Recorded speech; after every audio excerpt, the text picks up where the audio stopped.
ఏలూరు జిల్లా జంగారెడ్డిగూడెంలో విద్యార్థినులు రోడ్డెక్కారు. ప్రభుత్వ డిగ్రీ, ఇంటర్ కళాశాలలకు ఆనుకొని ఉన్న మద్యం దుకాణాన్ని తొలగించాలని డిమాండ్ చేస్తూ విద్యార్థినులు నిరసన తెలిపారు. ప్రభుత్వ నిబంధనలు బేఖాతరు చేస్తూ ఏర్పాటు చేసిన మద్యం దుకాణ యాజమాన్యంపై చర్యలు తీసుకోవాలి. సాయంత్రం కళాశాల నుండి హాస్టల్కు వెళ్తున్నప్పుడు మందుబాబుల వెకిలి చేష్టలతో ఇక్కట్లు పడుతున్నామంటూ విద్యార్థులు ఆవేదన చెందారు.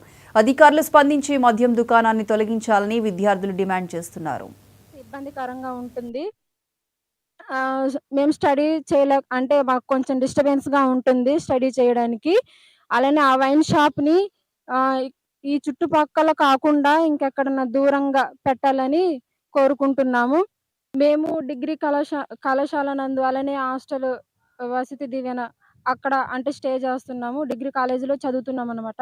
ఇక్కడ మా చుట్టుపక్క ఏరియాలో దగ్గరలోని వైన్ షాపు పెట్టడం వల్ల మాకు కొంచెం ఇబ్బందికరంగా ఉంటుంది. స్టడీ చేసే సమయంలో ఆళ్ళు అంటే ఇటువైపు కొనేసి వచ్చి పక్కనే తాగేసి గోల చేయడం గానీ, బాటిల్స్ ఇలా రోడ్డు పక్కన పాడేయడం గానీ, అది మాకు కాస్త ఇబ్బందికరంగా ఉంటుంది. మేము స్టడీ అంటే మాకు కొంచెం డిస్టర్బెన్స్‌గా ఉంటుంది స్టడీ చేయడానికి.